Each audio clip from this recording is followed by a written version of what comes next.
Salut tout le monde, dans cette nouvelle vidéo, je vais vous présenter ma deuxième proposition de solution pour la compétition Modelmania 2025 en utilisant CATIA V5. Là, je vais utiliser la fonction multi-extrusion et les fonctions booléennes. Je vais commencer au niveau de la première pièce par créer la géométrie en tenant compte des modifications appliquées au niveau de la deuxième phase. Donc là, je vais commencer par, sur le plan YZ, par créer l'esquisse suivante. Je vais dessiner donc une rainure ou une forme oblongue pour laquelle je vais appliquer la longueur. Ensuite, je vais dessiner un cercle. Et là, j'applique le diamètre. Maintenant, je vais éditer toutes ces contraintes-là. Là, vous avez le diamètre du cercle qui est 40. Donc, la longueur ici de cette arête qui est égale à 50 et le rayon de l'oblong qui est égal à 25 mm.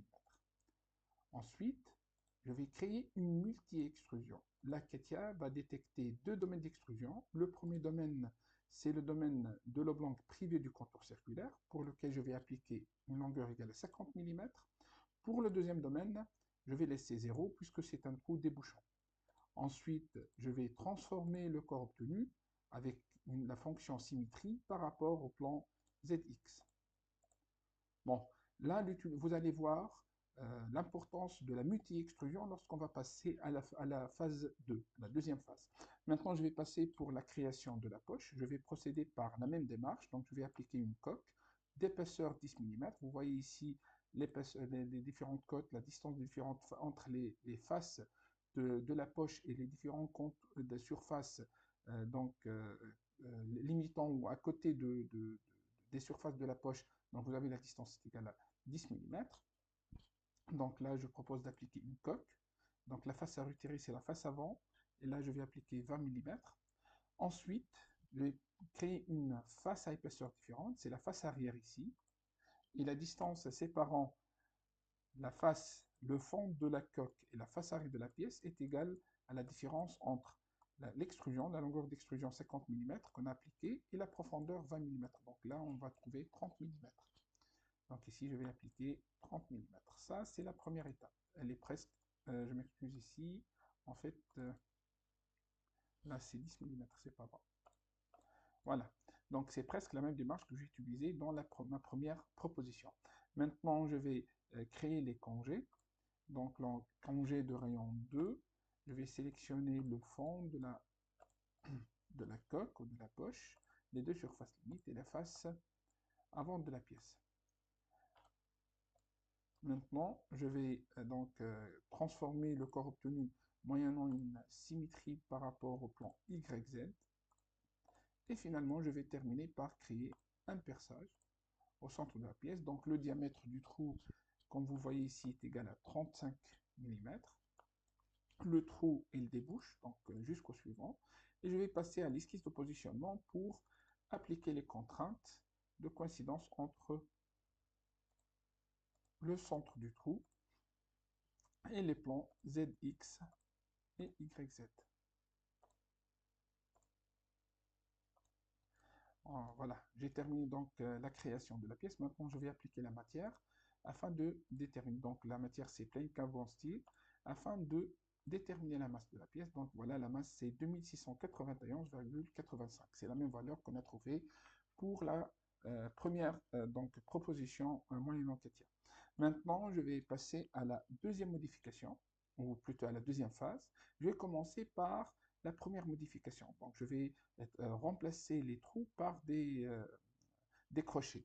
Bon, là, avant de commencer la modification, je vais supprimer le trou et la symétrie créée au niveau de la première phase. Au niveau donc de la multi-extrusion, je vais éditer l'esquisse. Donc là, en créant la géométrie qui correspond à ces crochets-là.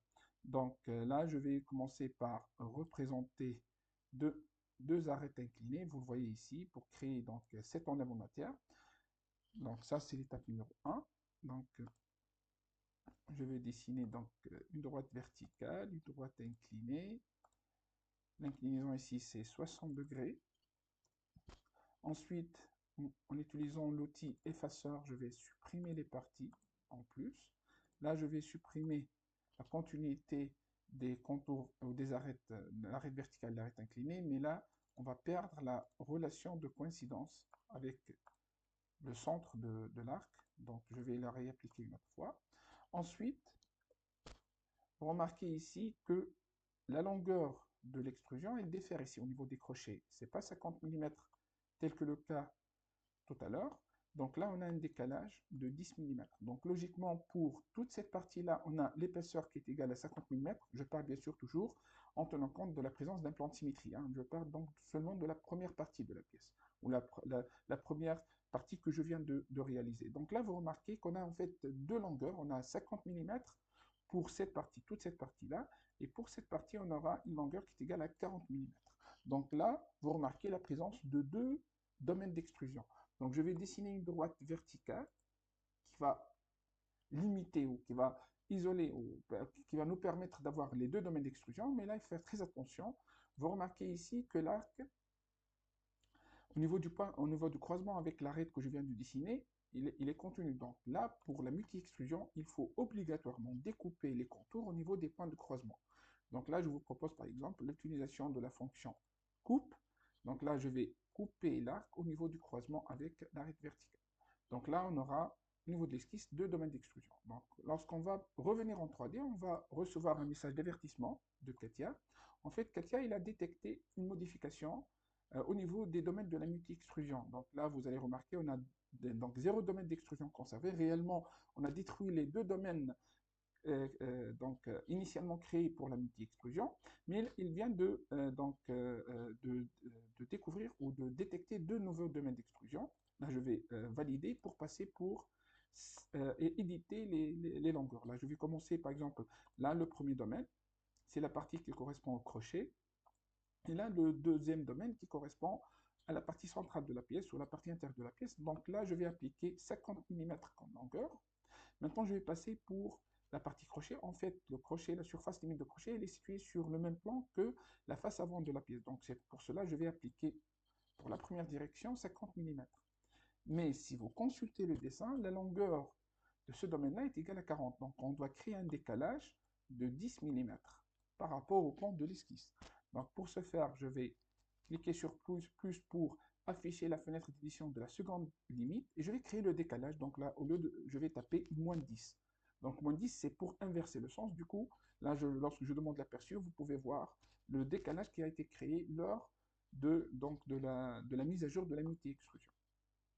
Bon, là, vous allez recevoir quelques messages d'erreur. C'est au niveau des éléments déjà créés, tels que la coque et la fonction congé. Au niveau de la coque, en fait, Katia n'arrive pas à détecter les surfaces, la face à retirer et la face d'épaisseur différentes précédemment sélectionnées. Donc là, je vais les résélectionner une autre fois. C'était suite à la modification appliquée au niveau de la multi-extrusion, en fait, ce problème-là. Pour les congés, en fait, la même chose. Donc, il n'arrive pas à détecter les surfaces déjà sélectionnées. Donc, vite fait, je vais donc resélectionner une autre fois les surfaces pour pouvoir appliquer le congé. Voilà. Ainsi, donc, je viens donc de créer la première partie de la modification. Avant de passer pour la création de la deuxième moitié de la pièce, je vais créer la deuxième modification demandée. En fait, c'est l'application des dépouilles 5 degrés au niveau des surfaces latérales de la coque. Donc là, je vais activer l'historique au niveau de la création de la coque. Je vais donc appliquer la dépouille. Les faces à retirer en face, ce sont les faces latérales. Ah, je m'excuse, hein, je viens d'activer de nouveau une coque, en fait c'est la dépouille. Donc 5 degrés, les faces à dépouiller sont les faces latérales. Et l'élément neutre, c'est le fond de la poche. Voilà. Ainsi, donc, je viens de créer la dépouille et je vais mettre à jour donc l'historique pour pouvoir afficher aussi les congés déjà créés. Donc, vous pouvez voir, donc, appliquer la vue normale ici, vous pouvez voir, donc, voilà, les phases des dépouilles qui apparaissent. Maintenant, je vais passer pour la création de la deuxième moitié de la pièce. Pour ce faire, je vais sélectionner le corps principal, copier, donc CTRL-C, ensuite CTRL-V. Là, vous remarquez la présence de deux corps au niveau de la pièce. Ces deux corps se chevauchent. Donc, réellement, la deuxième partie, elle doit se situer de l'autre côté. Donc, pour ce faire, je vais sélectionner le corps principal, Je vais commencer par appliquer une rotation par rapport à l'axe Z. Vous voyez l'axe vertical ici. L'angle de la rotation, c'est 180 degrés. Ça, c'est la première étape. Ensuite, je vais resélectionner une autre fois le corps principal et je vais appliquer une transformation par symétrie. Et le plan de référence ici, c'est le plan XY. Ainsi, vous pouvez voir qu'on a transformé, on a créé la deuxième partie de la pièce et on a transformé l'orientation donc des crochets. Maintenant, je vais transformer ces deux corps en un seul corps en appliquant une fonction booléenne de type ajouter ou assembler. Vous pouvez utiliser les deux. Maintenant, je vais passer pour la création des congés. Là, juste une petite remarque. On ne peut pas créer les congés de rayon 20 mm avant l'application des fonctions booléennes parce que réellement, avant l'ajout, l'addition des deux corps, en fait, les surfaces étaient découpées au niveau du plan YZ. Donc, lorsque vous allez sélectionner ces arêtes, vous allez appliquer des congés de rayon 20 mm, réellement, vous allez avoir, donc, pour cette partie, la longueur du congé qui ne correspond pas à 20 mm. Donc, du coup, vous n'allez pas avoir la même modification demandée au niveau des dessins. Vous voyez ici, au niveau de la vue, donc, vous remarquez que cette partie-là, elle a une longueur de 10 mm. Or, pour le congé, la totalité, c'est 20 mm. Donc, vous ne pouvez pas appliquer ce congé-là avant l'application de la fonction booléenne. Donc, maintenant, donc, je vais activer la fonction congé, le rayon 20 mm, et je vais sélectionner ces 4 arêtes.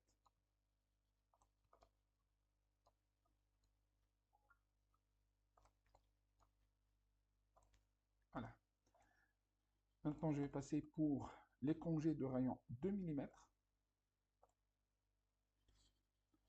Là, il suffit de sélectionner une seule surface obtenue au niveau des congés de rayon 20 et vous allez avoir toutes les arêtes qui vont être sélectionnées. Finalement, je termine par la création de perçage. Donc le trou central, donc là le diamètre 35 mm, c'est un trou débouchant. Juste, je vais appliquer le positionnement. Donc, je vais utiliser la même solution que tout à l'heure. Donc, je vais appliquer deux coïncidences avec l'axe YZ et l'axe ZX. Voilà, ainsi donc j'ai terminé la réalisation des modifications demandées. Il suffit maintenant donc de déterminer la nouvelle masse suite de la pièce, bien sûr, suite à ces modifications-là. Et voilà, vous allez trouver 2397,04 et c'était la même valeur qu'on a trouvée avec la première proposition. J'espère que la deuxième solution était claire. J'ai essayé d'utiliser d'autres techniques de travail, la multi-extrusion, les fonctions booléennes, pour être plus rapide ou proposer une autre démarche pour l'application des modifications. J'espère que vous trouvez cette vidéo instructive et à la prochaine vidéo.